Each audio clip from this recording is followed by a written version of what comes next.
Hello and welcome. For a lot of us, winter can feel like this long, gray season we just have to get through. But what if we could actually change that? What if we could turn it into a time we genuinely look forward to? Well, that's exactly what we're going to do here. Together, we're going to build your personal toolkit for a healthier and way happier winter. So, does that question hit home for you? If you feel your energy just plummet and your mood sink a little as the days get shorter, trust me, you are so not alone. It's an incredibly common, shared feeling. Yeah, this list probably looks pretty familiar, right?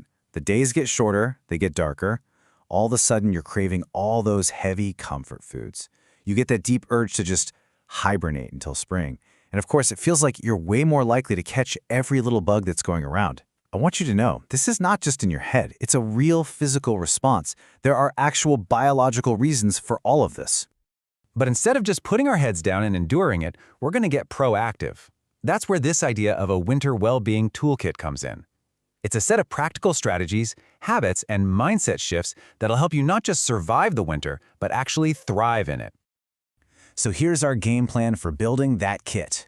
First, we'll dive into the winter challenge itself. Then, we'll tackle mind over winter, look at how to fuel your body, learn some tricks for building your defenses, and finally, my favorite, we'll discover how to embrace the cozy. All right, first tool for the kit. We've got to start by understanding what's actually going on inside our bodies when winter rolls around. And it really all comes down to this, our circadian rhythm. Just think of it like your body's own internal 24-hour clock. It's what makes you feel sleepy at night and alert during the day. But here's the catch. It's super sensitive to light. So when winter comes and there's a lot less sunlight, it can throw that entire rhythm totally out of whack. This is a huge reason why you might be feeling so tired and sluggish. Okay, so we get the biological trigger now, but let's look at how that physical change impacts our mental state. This next section is all about adding tools to our kit for managing our mood and stress during these darker months. For some people, that disruption to their internal clock goes a little deeper, and it can lead to what's known as seasonal affective disorder, or SAD. It's a specific type of depression, often called winter depression, where the symptoms really ramp up and become much more severe during the winter. And what's really telling here is how all these symptoms are connected. You see the classic signs, right? The low mood, losing interest in things. But look at the physical ones too. That deep tiredness, feeling sleepy all the time, and a really specific craving for things like pasta and bread. It's all part of the same puzzle. But the good news is, there's a really well-established tool to fight back. Light therapy. It's pretty cool, actually. It uses these special lamps that mimic natural sunlight. That light helps hit the reset button on your internal clock, basically telling your brain to produce less of the sleepy hormone, melatonin, and more of the happy, mood-boosting hormone, serotonin. And as if the darkness wasn't enough, winter also brings the holidays, which, let's be honest, can be stressful. You've got financial pressure, a calendar packed with social events, maybe some family drama, all while trying to live up to this perfect, idealized vision of the holidays. The most important first step to managing all this is just to pause and figure out which of these are your personal stress triggers. Okay, so we've looked at our body's clock and our mind. The next set of tools we're adding to our kit is all about what we eat, our winter nutrition plan. You've probably heard this quote before, but it is so true, especially in the winter. The food we eat can be this incredibly powerful medicine that builds up our defenses, or it can be something that weakens them. So let's choose our medicine wisely. And this is what that medicine cabinet looks like. The best part is, these aren't some exotic, expensive superfoods you have to track down. They're everyday staples. Things like garlic, ginger, and onions are absolute powerhouses for fighting off germs. And of course, fruits and veggies are just loaded with immune-boosting vitamin C and antioxidants.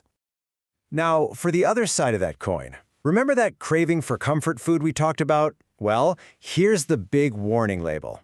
Refined sugar, the kind in sweets and processed foods, actively works against you by weakening your immune system. So what's actually happening when you eat a lot of sugar? Well, first, it basically puts handcuffs on your white blood cells. Those are your body's little security guards that fight off infection.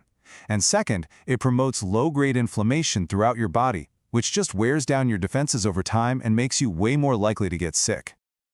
And it's not just sugar we need to keep an eye on.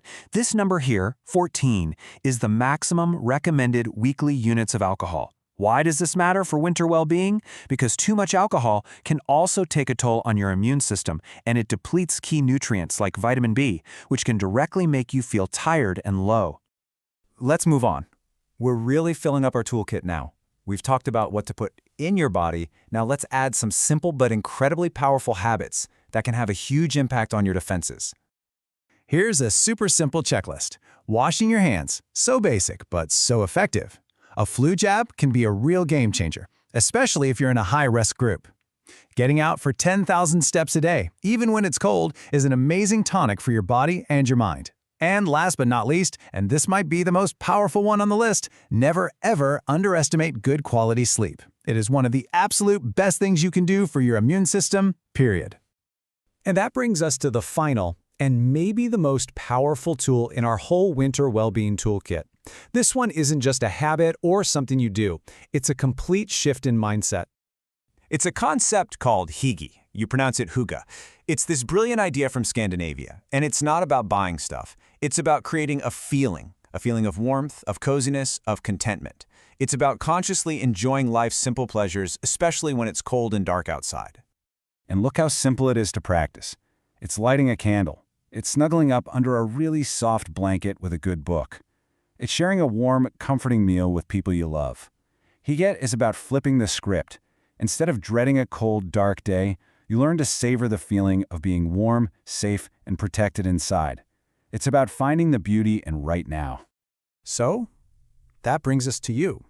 We've built this amazing toolkit. We know how to work with our body's rhythm, manage our minds, fuel ourselves properly, and build up our defenses. But this last piece, that's all about how you choose to experience the season.